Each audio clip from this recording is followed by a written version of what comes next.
மாதந்தோறும் 5 நாட்கள் மற்றும் விசேஷ நாட்களில் சபரிமலை நடை திறந்தாலும் மண்டல பூஜை காலங்களில், மகர விளக்கு காலங்களில், குறிப்பாக கார்த்திகை மாதம் மாலை அணிந்து அந்த 41 நாட்கள் விரதம் இருந்து இறுதி நாள் மண்டல பூஜை வரை நோன்பு இருக்கின்ற ஐயப்ப பக்தர்களும், தொடர்ந்து அரை மண்டலம் மகர ஜோதிக்காக விரதம் இருக்கின்ற ஐயப்ப பக்தர்களுக்கும் எல்லா வகையிலேயும் சிறப்பு சேர்க்கின்ற வகையில் திராவிட மாடல் ஆட்சி ஏற்பட்ட பிறகு 3ஆம் ஆண்டாக இன்றைக்கு மலர் பூஜை நடந்திருக்கின்றது.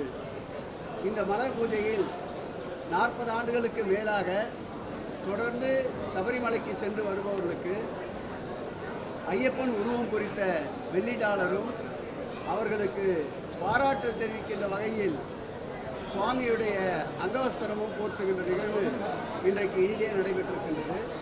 இந்த இனிய நிகழ்விலே பங்கேற்று சிறப்பித்துக் கொண்டிருக்கின்ற துறையுடைய ஆணையாளர் ஸ்ரீதர் அவர்களும், இந்த தொகுதியுடைய சட்டப்பேரவை உறுப்பினர், எல்லா வகையிலேயும் இந்து சமய அறநிலைத்துறைக்கு ஒத்துழைப்பை நல்கி வருகின்ற அன்பிற்கினிய வேலு அவர்களும், துறையினுடைய கூடுதல் ஆணையாளர் சுகுமார் அவர்களும், இந்த நிகழ்வை 3ஆவது ஆண்டாக வெற்றிகரமாக நடத்தி கொண்டிருக்கின்ற அன்பிற்கினிய துறையினுடைய இணை ஆணையாளர் ரேணுகாதேவி அவர்களையும் இந்த நல்ல நேரத்தில் மகிழ்ச்சியோடு வரவேற்பதில் பெருமை கொள்கிறோம். சபரிமலைக்கு கடந்த ஆண்டு 20 லட்சம் பிஸ்கெட் பாக்கெட்டுகளை அனுப்பி வைத்தோம். அதைத் தொடர்ந்து இந்த ஆண்டும் 5 லட்சம் பிஸ்கெட் பாக்கெட்டுகளும், அந்த கடும் குளிரில் பாதுகாப்பு பணியை மேற்கொள்கின்றவர்களுக்கு சுடுநீர் வேண்டும் என்ற அந்த வந்த கோரிக்கையை ஏற்று 2000 மில்டன் 1 லிட்டர் ஃப்ளாஸ்கும் அனுப்பி வைக்கப்பட்டது. அது நேற்றைய தினம் இரவு சபரிமலைக்கு சென்றடைந்தது என்பதை மகிழ்ச்சியோடு தெரிவித்துக் கொள்கிறோம். ஆண்டுதோறும் சபரிமலைக்கு செல்லுகின்ற பக்தர்களுக்கு தகவல் கிடைக்க வேண்டும் என்ற நோக்கத்திற்காக 24 மணி நேரமும் ஒரு கட்டுப்பாட்டு அறையை உருவாக்கி இந்து சமய அறநிலைத்துறை தலைமையிடத்தில் செயல்பட்டு கொண்டு வருகின்றது. அதேபோல் சபரிமலையில் கன்னியாகுமரி தேவஸ்தானத்திற்கு பணிபுரிகின்ற 2 சூப்பரண்ட் அளவிலே இருக்கின்ற பணியாளர்களை தொடர்ந்து இந்த மண்டல காலங்களில் அங்கே பணியமர்த்தி தமிழகத்திலே இருந்து வருகின்ற பக்தர்களுக்கு ஏதாவது தேவை இருப்பின் உதவி செய்வதற்கும் முயற்சிகளை மேற்கொண்டு வருகின்றோம்.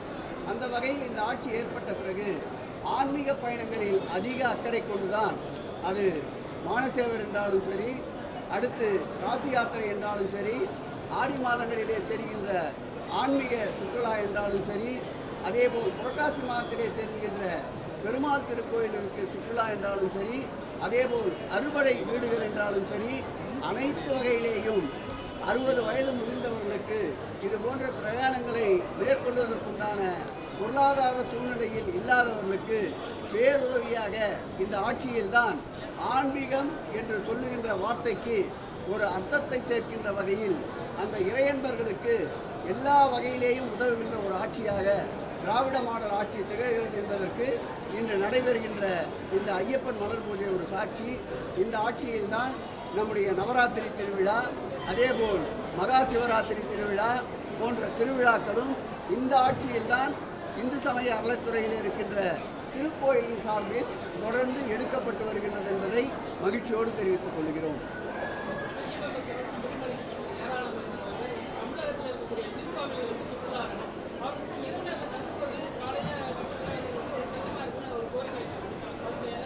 திடீரென்று ஆயிரக்கணக்கான பக்தர்கள் வருகின்ற பொழுது அந்த கட்டமைப்பை உருவாக்க முடியாது. ஏற்கனவே அவர்கள் இரவு தங்குவதென்றால் பவானி திருக்கோயிலுக்கு சென்னையிலே இருந்து புறப்படுவர்கள் இரவு தங்குவார்கள். அங்கு குளிக்கின்ற வசதி, பார்க்கிங் வசதி, உணவு வசதி ஏற்கனவே ஏற்பாடு செய்யப்பட்டிருக்கிறது. இது போன்ற திருவிழா காலங்களில் கூடுதலாக அங்கு பாதுகாப்பு பணிகளும், இது போன்ற உணவகங்களும், சுகாதார மேம்பாடுகளும் தொடர்ந்து கடைபிடிக்க வருகின்றது. திருக்கோயிலுக்கு சொந்தமான 49 முதுநிலை கோயில்களில் இந்த சிறப்பு ஏற்பாடுகள் செய்யப்பட்டு வருகின்றன. ஆயிரக்கணக்கான லட்சக்கணக்கான பக்தர்கள் வருகை தந்தாலும் அவர்களுக்கு சிறப்பு தரிசனமும், அதிக நேரம் அவர்கள் நீண்ட வரிசையில் காத்திருக்காமல் லகு தரிசனம் செய்வதற்கும் முடிந்த அளவிற்கு திருக்கோயில் சார்பில் ஏற்பாடு செய்யப்பட்டு வருகின்றது. சிறப்பான ஏற்பாடுகள் நடைபெற்றுக் கொண்டிருக்கின்றது. ஏற்கனவே கடந்த மாதம் நம்முடைய மாண்புமிகு தமிழ்நாட்டுடைய துணை முதலமைச்சர் அவர்கள் தலைமையிலே ஒரு ஆய்வுக் கூட்டத்தை நடத்தினோம். கடந்த 13ஆம் தேதி மீண்டும் அந்த மாவட்டத்துடைய அமைச்சர் அண்ணன் வேலு அவர்கள் தலைமையிலே ஒரு ஆய்வுக் கூட்டத்தை நடத்தியிருக்கின்றோம். தொடர்ந்து முதல் வாரத்திலே மீண்டும் ஒரு ஆய்வுக் கூட்டத்தை ஏற்பாடு செய்ய இருக்கின்றோம். வருகின்ற பக்தர்கள் இந்த முறை 35 லட்சத்திற்கும் மேற்பட்ட பக்தர்கள் வருவார்கள் என்று கணக்கிடப்பட்டிருக்கின்றது. அந்த பக்தர்களுக்கு தேவைப்படுகின்ற போக்குவரத்து வசதி, அதேபோல் பேருந்து நிலையங்கள், பாதுகாக்கப்பட்ட குடிநீர், கழிப்பிட வசதிகள், சுகாதாரம் பேணி காக்க சேருகின்ற குப்பைகளை அவ்வப்போது அள்ளுகின்ற வசதிகள், கூடுதலான காவல்துறை கண்காணிப்பு, டவர் கோபுரங்கள், இப்படி அனைத்து வகையிலேயும் சிறப்பான ஒரு ஏற்பாடு செய்து கடந்த ஆண்டை போல் இந்த ஆண்டும் பக்தர்களுக்கு எந்த விதமான சிரமமின்றி லட்சக்கணக்கான பக்தர்கள் கூடினாலும் தேவையான அனைத்து ஏற்பாடுகளையும் செய்ய மாண்புமிகு முதலமைச்சர் அவருடைய உத்தரவின் பேரில் களத்திலே இந்து சமய அறத்துறையும் அந்த மாவட்டத்துடைய அமைச்சரும் துறையுடைய அமைச்சர் என்ற வகையில் நானும் நின்று கொண்டிருக்கின்றோம்.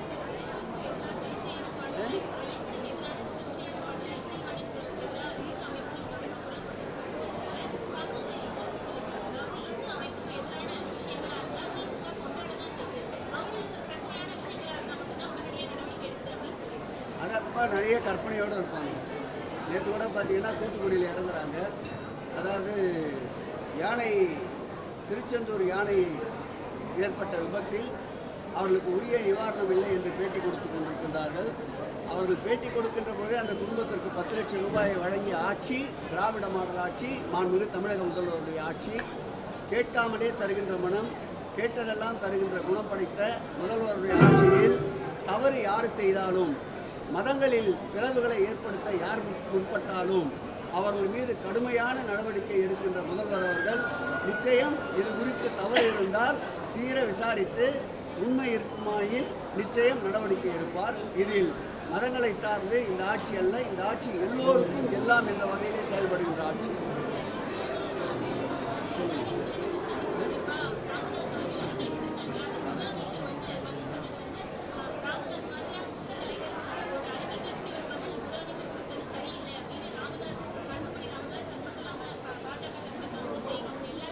எல்லாருமே நாடே ஃபுல்லாக சொல்லிச்சே, எப்படி இல்லை நாடே முழுக்க சொல்லிச்சா? அந்த எதுக்கு மன்னிப்பு கேட்கணும்?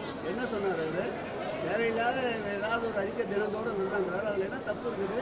தமிழை உபயோகப்படுத்துகிற வார்த்தை தானே அது. அது அன்பார்லிமெண்ட்ரி வேர்டு கிடையாது.